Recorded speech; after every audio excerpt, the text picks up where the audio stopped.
أعوذ بالله من الشيطان الرجيم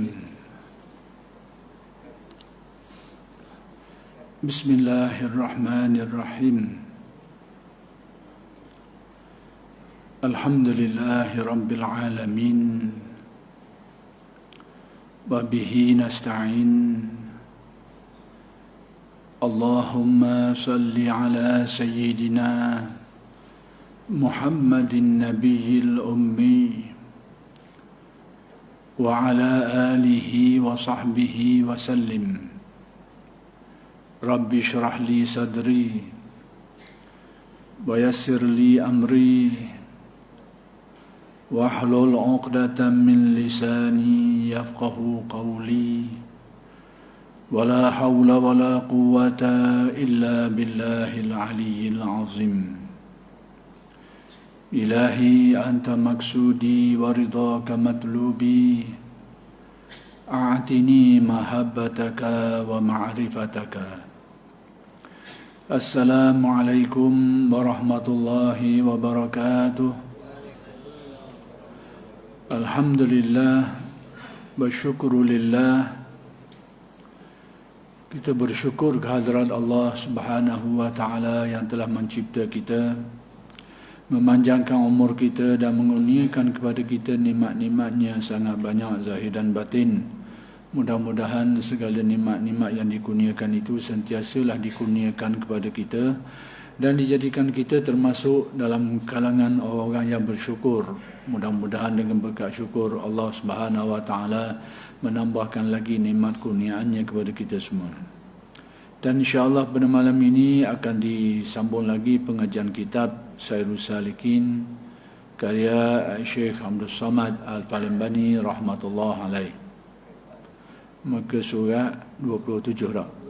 26. Maka sabda dengan kata je. Kita ambil dua sabda kata-kata dah. Ambil daripada atas sikit. Baik, maka bersabda dengan katanya, kita tarik atas tu sikit, ayat tergantung dah. Dan adalah pada suatu masa bahawa masuk Nabi sallallahu alaihi wasallam atas seorang laki-laki yang sangat sakit, yang hampir putus rohnya. Maksudnya Nabi menemui dia pergi kepada seorang laki-laki yang tengah sakit berat, sakit nak mati dah.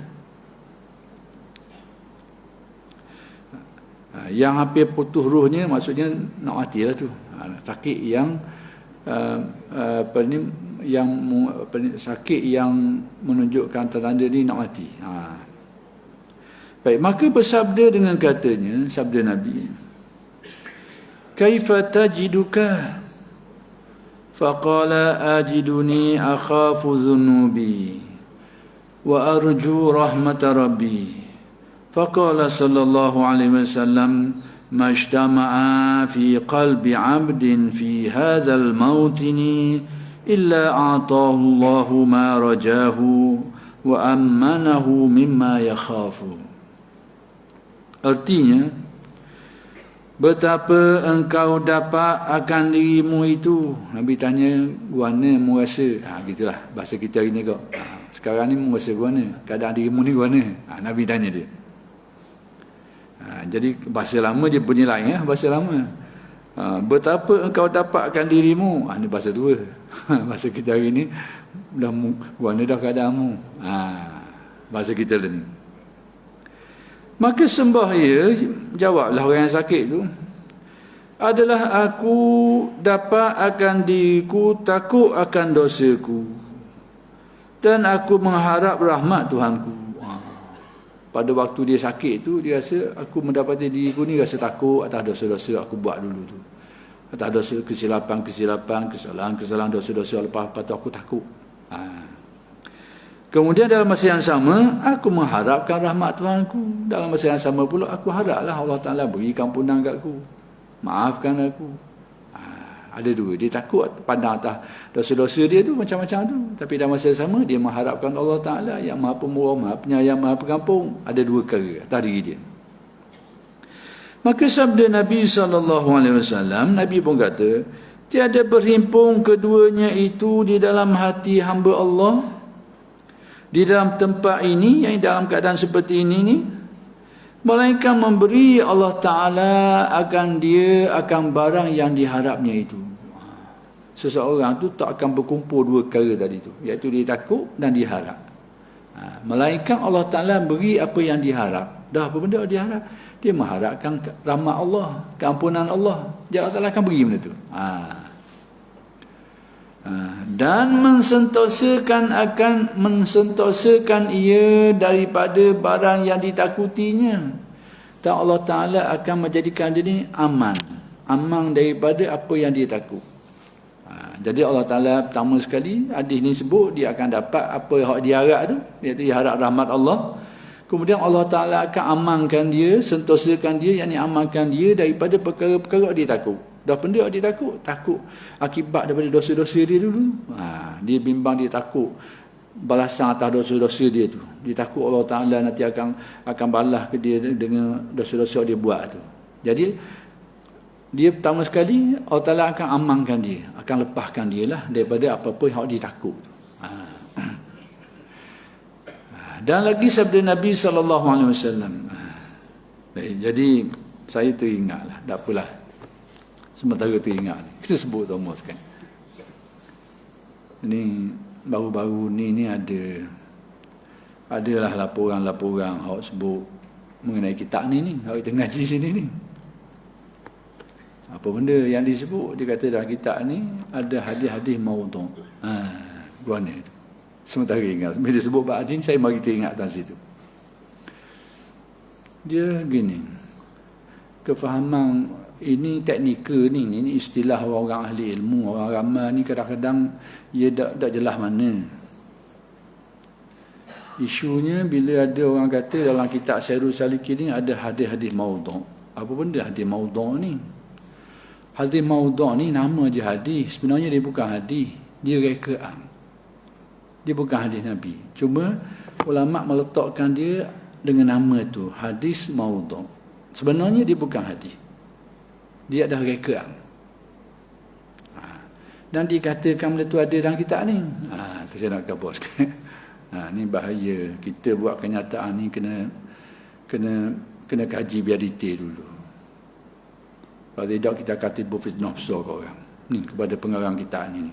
Saya Abdul Samad Palembang. Saya nak jelaskan sikit. Biarlah orang nak dengar-dengar lah, siapa dengar sudah lah. Mana-mana yang berkenaan tu nak dengar-dengar, tak berdengar sudah. Tapi kita nak khabar sebagai memberi nasihat untuk semua. Nak pakai-pakai tak mau pakai sudah. Mudah-mudah buat kenyataan. Status benda ni. Baik. Ada pun yang lain daripada maudhu'. Nama sama ada hadis sahih ke, hadis hasan ke, hadis dhaif ke, itu hadis. Maudhu' ni dia bukan hadis, dia rekaan. Tak ada kena mengena dengan Nabi. Tapi orang reka patut nisbah kepada Nabi atau panggil maudhu'. Hal lain daripada jenis tu sama ada dia sahih ke ataupun dia tarikh hasan ke ataupun tarikh dhaif ke, dia tetap hadis. Cuma sebab apa jadi sahih, sebab apa jadi hasan, sebab apa jadi dhaif, itu dari segi kekuatan perawi-perawi itu. Tapi benda tu tetap hadis. Maksudnya hadis dhaif pun dia tetap hadis. Dia tetap hadis.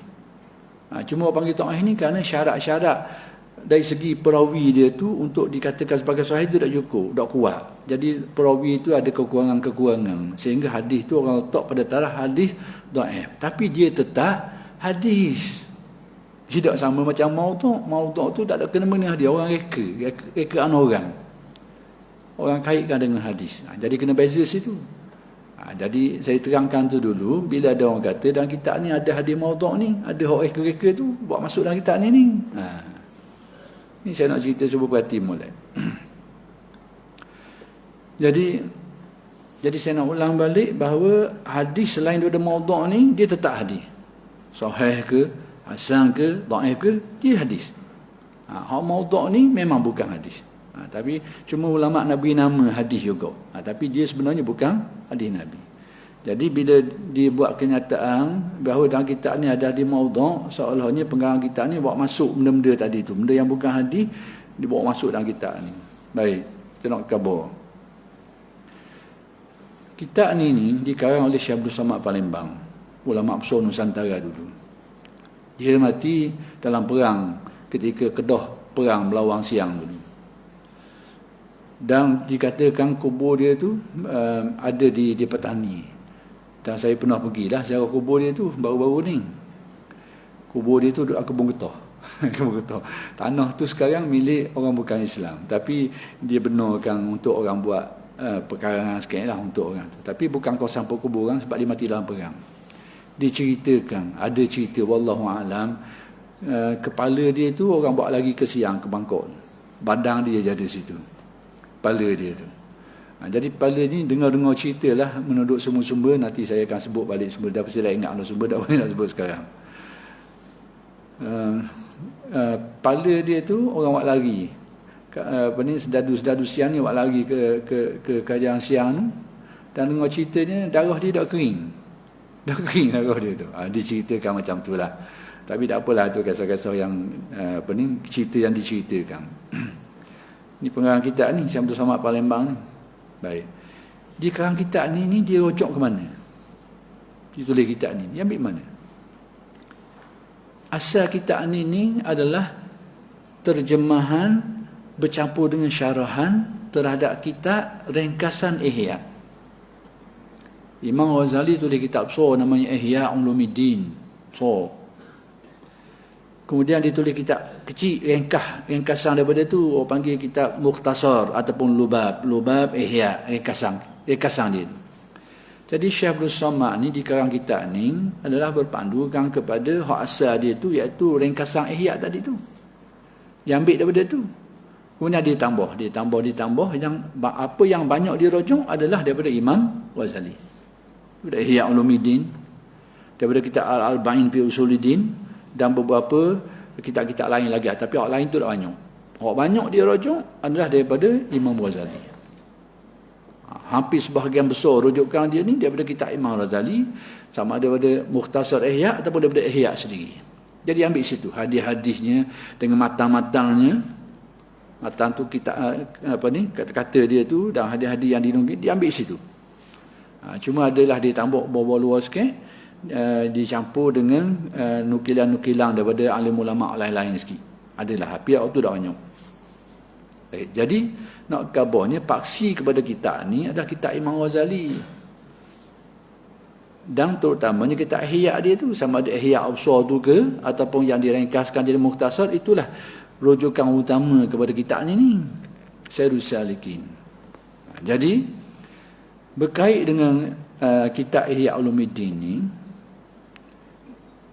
jadi oleh Syekh Abdul Samad ni ambil situ, daripada mukhtasar ke, ambil daripada Ihya ke, dia tak gaji kutip situ banyak. Jadi kita tahu macam mana dengan kitab tu hadis ni, kedudukan hadis yang ada dalam kitab Ihya ni. Itu kita nak khabar situ. Kedudukan hadis yang ada dalam kitab Ihya. Jadi bila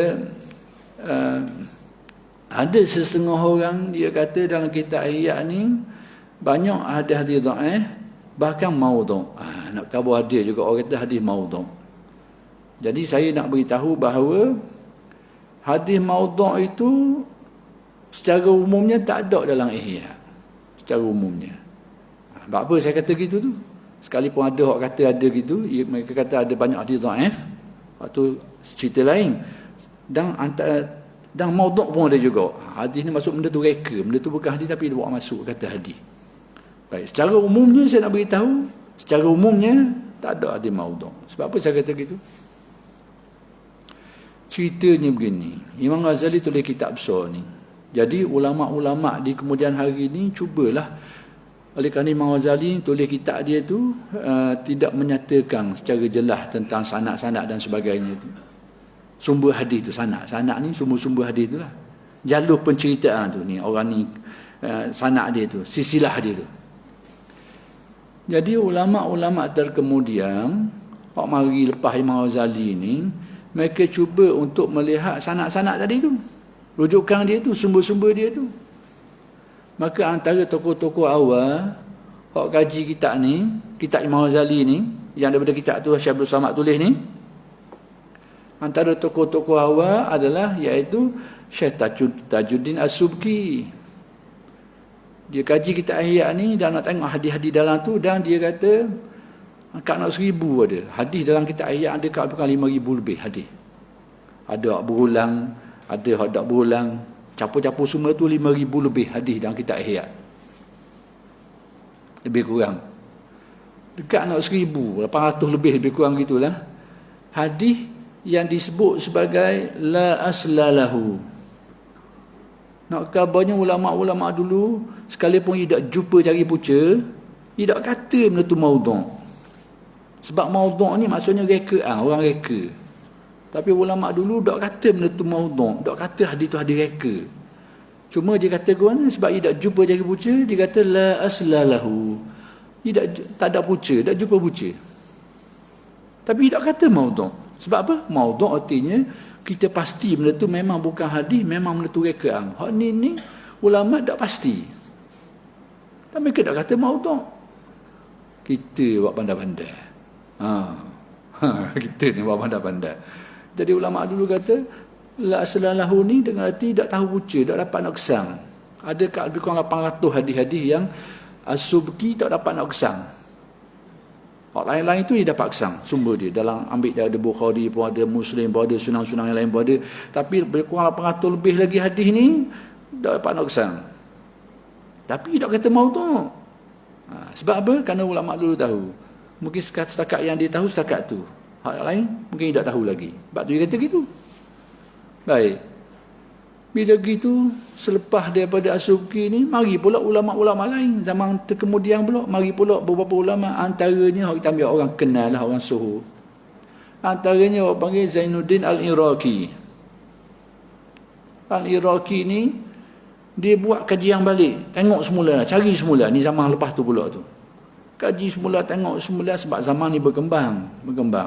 Ada hadis-hadis yang kadang-kadang nak sapa tempat tu, bila zaman lepas tu sapa pula. Mungkin tak sapa masa tu. Bila zaman berkembang, sapa ke tempat tu. Boleh jadi belaka. Jadi mari Al-Iraqi pula buat penelitian semula. Tengok semula kita tadi. Sebahagian apa yang As-Subki kata tak ada asal tadi tu, dia jumpa tak sekarang. Ada. Sebahagian yang sebelum tu As-Subki kata tak ada punca. Tak ada asal dia. Tapi mari Al-Iraqi dia kata ada. Sebab tu ulama dulu tak kata maudhu'. Sebab dia kata dia tahu mungkin pada masa dia tak dan jumpa lagi. Sebab dia mungkin tak nampak bahawa hadis tu ada tanda-tanda maudhu', cuma dia tak tahu sanad. Tu je.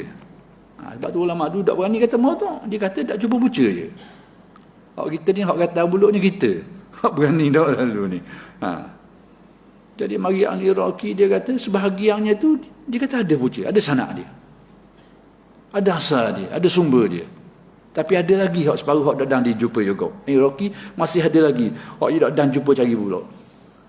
Tapi beberapa zaman selepas tu mari pula ulama lain. Antara hak kita kenal ni hak panggil Zabidi, Murtada Zabidi ni. Kita pernah pergi ziarah kubur dia dulu. Zabidi. Az-Zabidi ni merupakan ulama pewaris ilmu Syekh Waliullah Dahlawi. Dia ahli hadis di India. Imam Ad-Dahlawi ni ulama besar di India, ahli hadis. Jadi Zabidi ni antara orang yang mewarisi keilmuan dia tu. Dia buat balik kitab ni. Kitab hadis-hadis dan ayat ni dia tengok semula pula. Apa yang Iraqi sebut tu, ada beberapa perkara lagi, ada sebahagian lagi hak dah jumpa punca ni, dia kaji semula pula. Dalam kitab dia, kita orang kenal lah kitab dia. Ithaf As-Sadah Al-Muttaqin tu, so kitab tu. Syarah Ihya. Dia kaji. Apa yang Al-Iraqi kata tak jumpa punca, dia kata ada. Dia jumpa pula punca tu. Sebahagian daripada hak Iraqi tu kata tu tak ada punca tadi tu. Iraqi ni, dia mari ni, dia khabar hak Subki kata tak ada punca, dia jumpa sebahagian. Cuma ada lagi ada jumpa. Mari Zabidi pula, hak dia kata tak ada ni, ada pula, jumpa pula punca dia. Sanad dia tu, sumber dia tu. Mari Zabidi kata ada. Hak yang Iraqi kata tak jumpa, la selalahu, Zabidi kata ada, dia jumpa pula. Jadi hanya tinggal kecil sebahagian. Hak dia pun tak kata hak dia tak jumpa tu masih lagi ada sumber hak dia kata dia tak jumpa sumber dia. Tapi tak kata maudhu'. Dia tak kata maudhu'. Dia kata benda, dia kata la aslalahu, dia tak jumpa cari punca, hanya sebahagian kecil.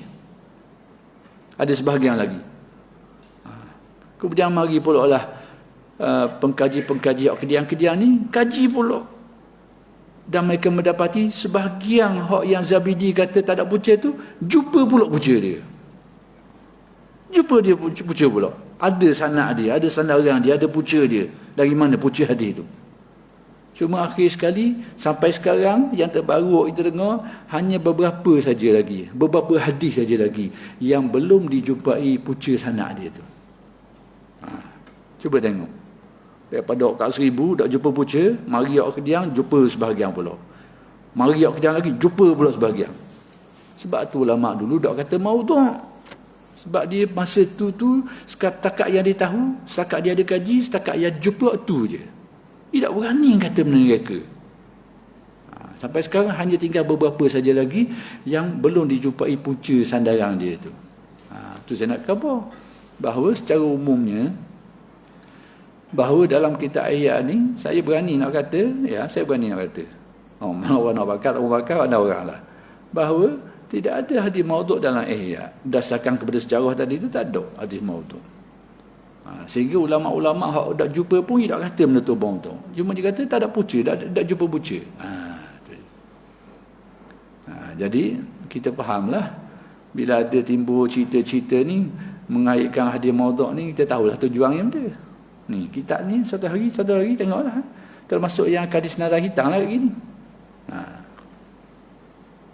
Itu nak khabar orang nak tebah ni, dia waktu bek buah dulu sikit-sikit sebelum dia tebah ni.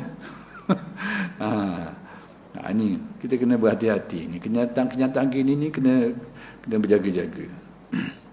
Terutamanya buah-buah fikiran ni mari, bukan secara umum saya beritahulah, buah-buah fikiran seperti ini sebahagian itu mari daripada pengkaji-pengkaji yang kita tahu fahaman ni guna. Itu. Cara mudah kok orang yang cenderung ke pemahaman Salafi Wahabi lah. Cara mudahnya. Sebahagiannya lah. Tapi nak beritahu gitu. Jadi beritahu ni asal usul. Jadi kalau kita dengar ada lagi orang kata gitu tu, fahamlah apa yang saya khabar tu. Kita tengok bahawa dalam hadis Ihya tu gitu status dia. Ulama sekalipun tidak jumpa lagi punca, tidak kata maudhu'. Tidak berani kata maudhu'. Cuma dia kata tak jumpa punca. Dan macam saya sejarah tadi tu, hak dulu kata tak jumpa, orang diam lagi jumpa. Kalau dia awal-awal kata maudhu', nak kata mana? Kalau orang awal tadi tu, awal-awal lagi kata hadis maudhu', tiba-tiba orang jumpa punca, tak kena sakit. Sebab orang dulu tak berani. Tak berani kata maudhu', hanya kata tidak jumpa punca. Dan ternyata lepas tu kan jumpa punca. Tu kena sisilah sejarah kitab. Jadi kalau kita baca ni kitab Sayyidus Salikin ni, itu adalah cedokan daripada kitab Imam Ghazali rahmatullah alaih. Jadi kalau nak kata ada hadis maudhu' dalam hadis ni, kau andailah, tapi bertanggungjawablah. Terutamanya kata-kata tu kalam tu terhadap pengarang kitab ni. Kalau nak buat tu dah buatlah. Tapi tanggung sendirilah. Apa-apa yang kita sebut tu kita tanggung sendiri. Yang kedua, perkara yang kedua, sikit lagi tambah. Bila-bila kita kelarah kau ni, kita kelarah lah. Sekarang lah. Bila kita kelarah lalu lah. Lepas tu ada pula, dia kata dalam kitab ni, kaitan kitab ni lah, sebab dia kait kitab Imam Ghazali ni, ada hadis dhaif. Masalah hadis dhaif. Hadis dhaif ni ringan sikit lah. Kalau maudhu' tu berat nanang lah. Dia bukan hadis tapi disebut sebagai hadis. Adapun hadis dhaif, macam saya kata tadi, dia tetap hadis. Cuma tinggal lagi dari segi kekuatan sanad periwayatan tu, dia ada syarat-syarat tak cukup sehingga dianggap sebagai lemah sikitlah. Lemah dari segi susu galu periwayatan dia tu. Tapi dia tetap hadis. Baik, isunya sekarang boleh pakai ada hadis dhaif ni. Tu. Kalau saya nak khabar hari ni ada suara-suara Pertama sekali dia kata hadis dhaif ni tak boleh pakai. Waktu yang tersebar dalam internet, tersebar dalam Facebook, tak boleh pakai hadis dhaif. Bahkan ada setengahnya pula menyamakan hadis dhaif dengan hadis maudhu'. Macam saya kata tadi dah.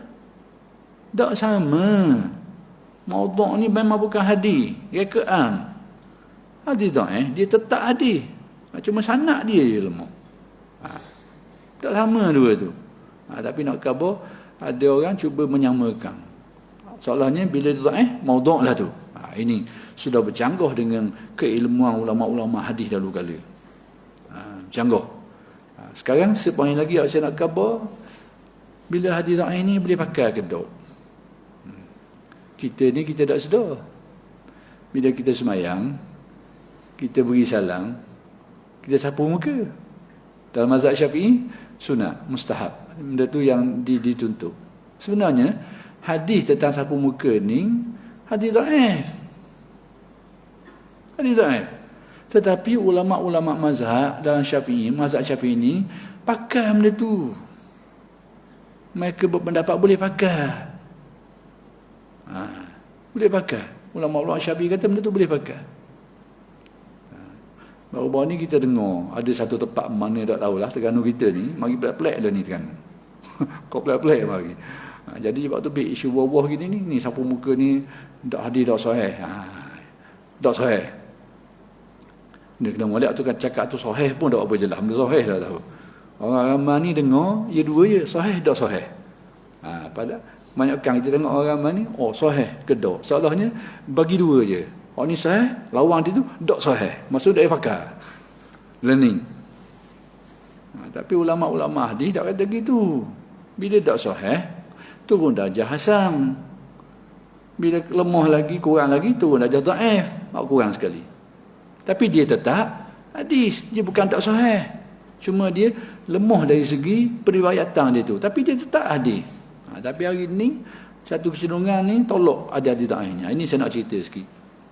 Sikap-sikap ulama macam mana? Imam-imam besar, ulama-ulama ahli hadis seperti orang kita terkenal, orang kita biasa dengar nama Al-Imam An-Nawawi lah. Orang kenal belakang Imam Nawawi. Sebut Imam Nawawi ni, sebab apa saya sebut Imam Nawawi ni? Wahabi pun pakai dia. Kitab hadis dia tu dalam dunia Islam ni, antara hadis selain daripada Bukhari tu ada hadis Muslim. Antara syarah terbaik bagi hadis Muslim ni yang disyarah oleh Imam Nawawi. Yang terbaik setakat ni dalam sejarah dalam dunia Islam. Tapi Sahih Bukhari ni, syarah Muslim oleh Imam Nawawi ni, yang syarah kitab ni orang pakai belaka. Termasuklah orang yang berfaham Salafi Wahabi. Cuma tokoh-tokoh besar dia tu ada berapa kerak, 2-3 tokoh-tokoh besar penggerak pada Salafi Wahabi ni, sekalipun dia pakai kitab Sahih Muslim ni, tapi Imam Nawawi dia kata akidah dia akidah yang rosak. Apa gitu pula dah. Dia kata Imam Nawawi ni akidah dah betul. Sebab apa? Kerana akidah Imam Nawawi ni Asy'ari, ikut mazhab Al-Imam Abu Hasan Asy'ari. Dia kata dah betul sekarang. Hak betulnya mana? Tu hang duk sela talangi. Hak tu betul. Hak betulnya tu. Barang-barang dah ni. Hari ni. Nak kata apa? Dunia hari ni. Jadi nak beritahunya bahawa Imam Nawawi ni ulama besar yang boleh menjadi tempat rojok pada semua orang lah. Maksudnya orang-orang pakai kitab dia ni. Apa dia pandangan dia tak ada hadis dhaif? Dia kata hadis dhaif ni boleh pakai. Boleh diterima kecuali dalam dua perkara. Nak pakai hadis dhaif boleh. Cuma tak boleh pakai dia dalam dua perkara je. Pertama sekali dalam aqaid, dalam bab akidah. Akidah ni dia kena hadis yang kuat. Hadis yang mutawatir. Tu pakai bab akidah ataupun masyhur, mustafid pun boleh lah pakai. Bab akidah. Yang kedua, bab ahkam, bab hukum hakam, halal haram. Bab hukum hakam ni, ni kena hadis yang tak boleh pakai hadis dhaif lah. Jadi dalam bab-bab lain, bab cerita-cerita, riwayat-riwayat panggil qasas, al-qasas tu, ataupun bab dorongan supaya panggil targhib, tarhib ni dorongan supaya menimbulkan perasaan gemar untuk buat ibadah dan menakutkan kita kepada azab dan sebagainya. Kemudian masalah-masalah yang berkait dengan dia tu, waktu boleh pakai. Fadailul amal, masalah kelebihan amalan-amalan ni boleh pakai. Ada tak? Ada yang pakainya kata Imam Nawawi dua perkara itu. Masalah akidah, masalah hukum hakam halal haram ni. Ni kena daif memang tak payah pakai lah. Nak kabarnya gitu. Kemudian tu tengok Imam Nawawi. Imam Bukhari sendirilah. Imam Bukhari sendiri. Kita tahu Sahih Bukhari ni. Sahih Bukhari itu salah satu kitab Imam Bukhari yang dalam tu memang tak ada hadis lain, hadis sahih belaka. Tapi kita kena ingat Imam Bukhari ni dia tak tulis sutir kitab. Dia ada tulis kitab-kitab lain lagi, termasuk Al-Adabul Mufrad dan kitab tarikh dia. Kitab tarikh dia yang ditulis Bukhari, Af'alul Ibad. Dalam kitab-kitab dia lain ni dia buat masuk hadis-hadis dhaif. Kena ingat mul. Imam Bukhari sendiri tu yang tulis kitab sahih tu, yang kita rujuk Sahih Bukhari tu, bahawa kitab yang hadis sahih tu dalam kitab tu. Dalam kitab lain dia pakai hadis dhaif ni. Dia buat masuk dalam kitab-kitab dia tu. Ada hadis dhaif dalam tu. Nak kabarnya hadis dhaif ni boleh pakai. Itu pendirian ulama-ulama. Jadi terserahlah masing-masing. Nak pakai Imam Bukhari ke, nak pakai Imam Imam Nawawi ke, ataupun nak pakai imam-imam lain. Pakailah imam-imam lain tu maksud Imam Malaysia lah. Nak pakai imam mana? Imam Terengganu ke, Imam Kedah ke, Imam Perlis ke, pakailah nak pakai. Nak pilih nak pakai Imam Nawawi ke, ataupun nak pakai imam-imam lain. Sekabar tu pergi berdomang bahawa hadis dhaif ni menurut alim-alim ulama ni boleh pakai dalam perkara-perkara tertentu lah. Hak kata tak boleh pakai imam Malaysia ni lah. Sebahagian dari imam Malaysia ni. Imam sebahagian dari imam sini lah. Sebahagian lah. Hak tak boleh pakai tu. Jadi nak pakai tu lah. Jangan pakai tu tak. Ada pula hari ni kita dengar. Tak apa kita sebut banyak tempat sekarang kita rasa biar Padang kita sebut. Padang benda. Kita tengok dalam WhatsApp ni. Dalam WhatsApp Telegram ni.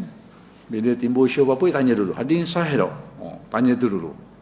Mana hadis dia? Sahih ke tak? Seolahnya hadis tak sahih, tak payah pakai. Hak gini ni, kabur dia. Tanya dia, mau makan ikan tak? Katanya.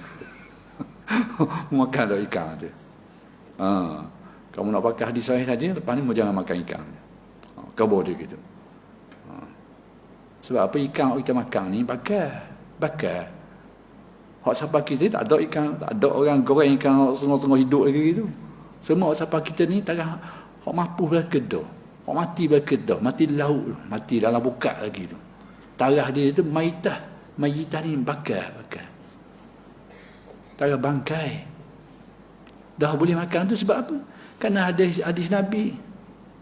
Tuhurun ma'uha, hilum maitatuha. Air dia tu bersih, boleh buat taharah. Bakar dia tu halal, boleh dimakan. Baik, tarah hadis ni mana? Tak sahih. Tak sampai darjah sahih. Jadi kalau orang nak makan dia sahih, lepas ni jangan makan ikan. Kabur dia. Makan dia lain lah. Ui kat aku lah kata sedang. Anak kaburnya. Sebab kita tengok hari ni galak sangat ni. Dok sahih. Sahih, dok sahih. Masalahnya, sahih je, tak sahih dia pakai. Kau begitu dia. Mau beli ikan bagi aku. Mau jangan makan ikan. Tak akan bakar belakang ni. Selingan jauh sikit dah, tak apalah.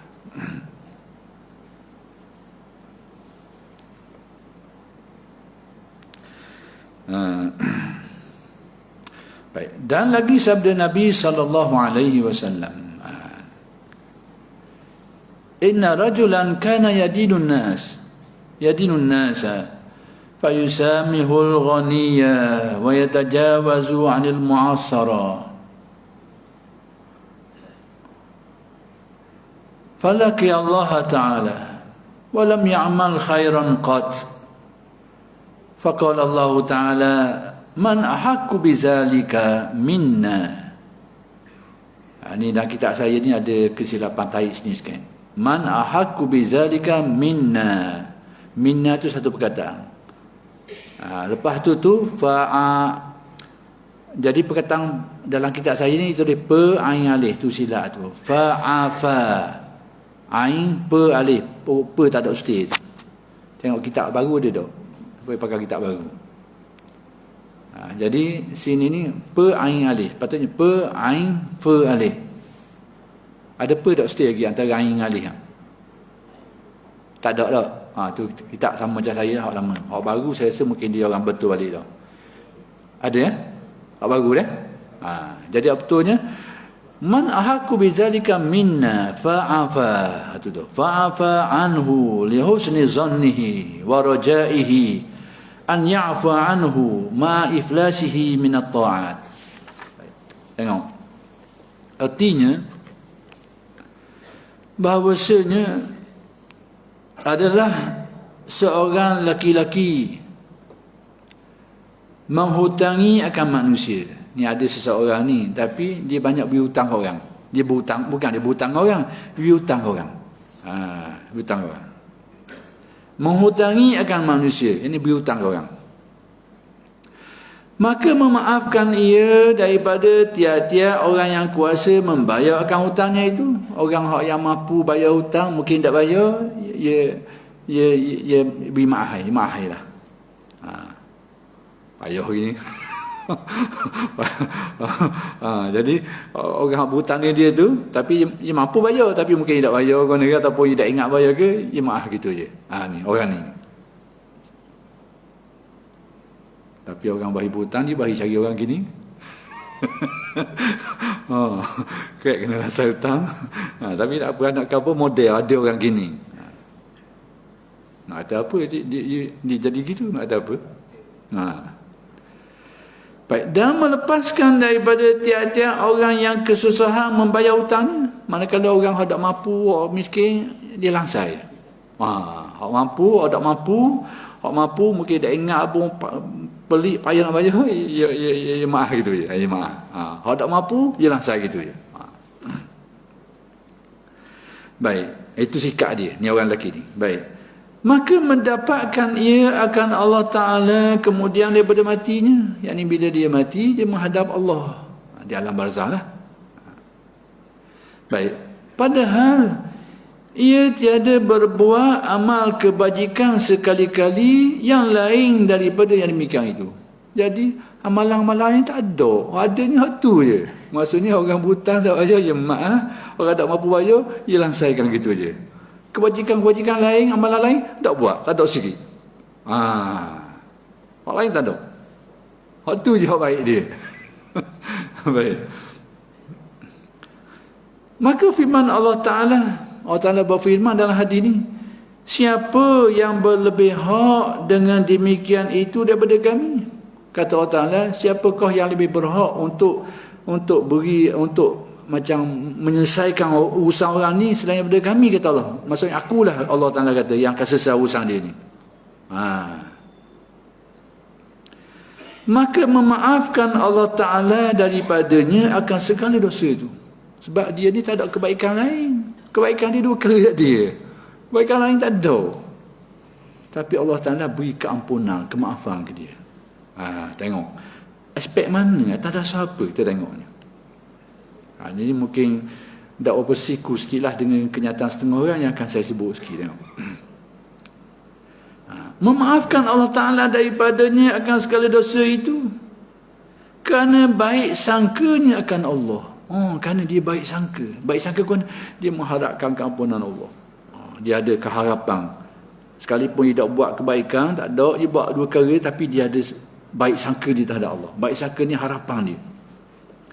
Kerana baik sangkanya akan Allah Ta'ala dan baik harapnya akan Allah Ta'ala. Dia ada harap.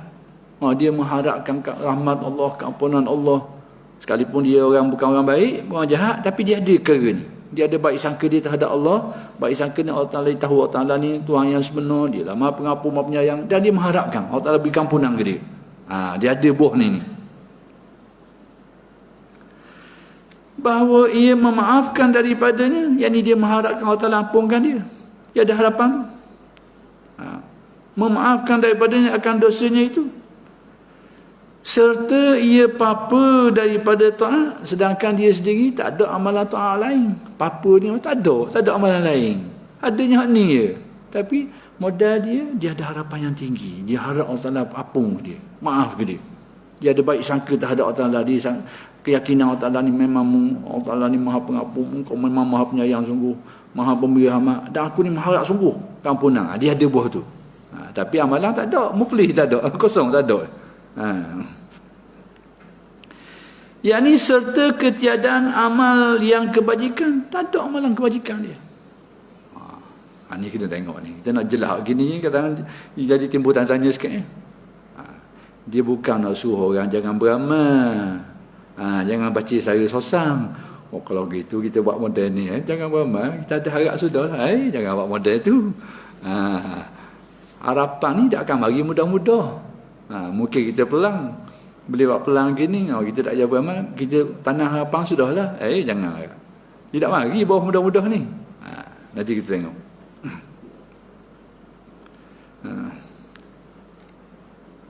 Tetapi adalah harap kepada Allah Ta'ala dan baik sangkanya kepada Allah Ta'ala itu, iaitu pada menepati taubat dia. Tu dia. Sebenarnya bila dia mengharap, dia baik sangka terhadap Allah, Allah Ta'ala ni memang Tuhan yang sebenar, dialah yang maha bersifat rahmat, dia maha pengampun, maha penyayang.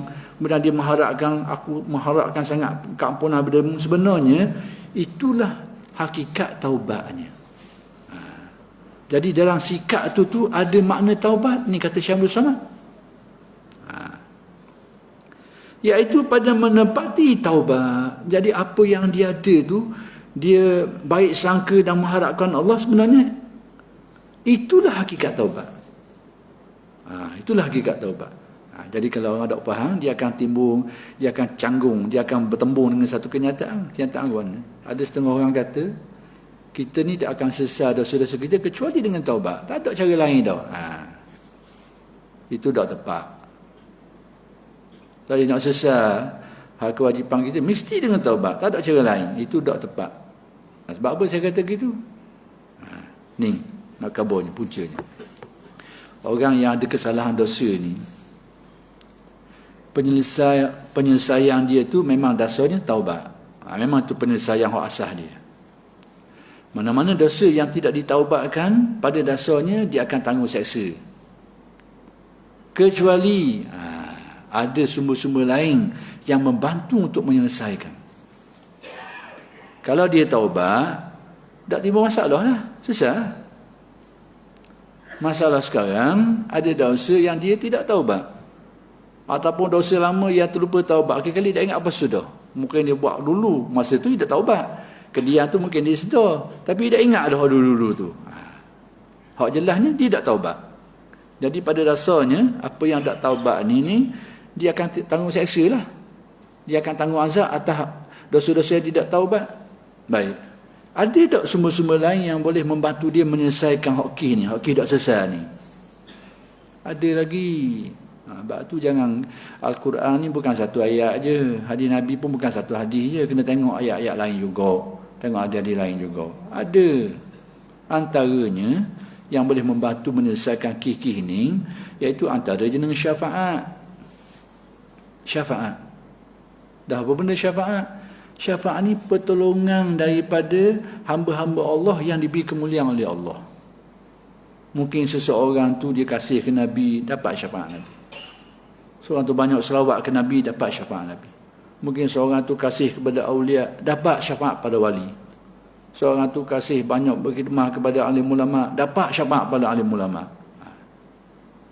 Sebab itu antara jenis-jenis syafaat ni, hak yang di akhirat nanti tu, yang menyelesaikan orang di mahsyar ni, berkumpul ni, sehingga dimulakan hisab tadi tu, itu syafaat tu, itu hanya hak Nabi Muhammad je. Syafaat Nabi Muhammad panggil syafaat uzma.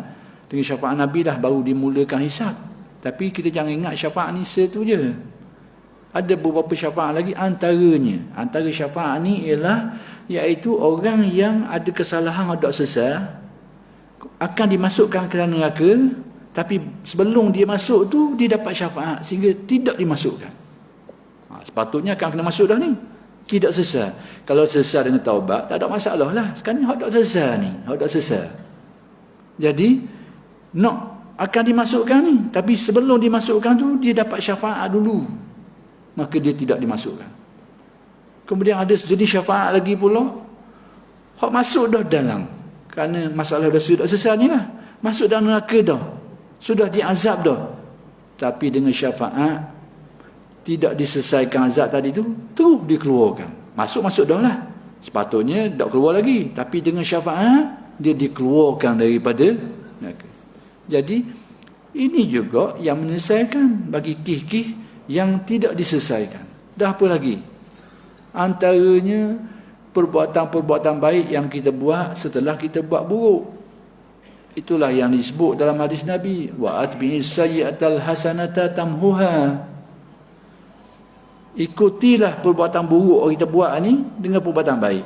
Kita buat satu perbuatan buruk, kita sedar Allah silap. Cover dia dengan perbuatan baik lain lagi. Perbuatan baik yang kita buat tu akan menghapuskan perbuatan buruk lepas-lepas tadi.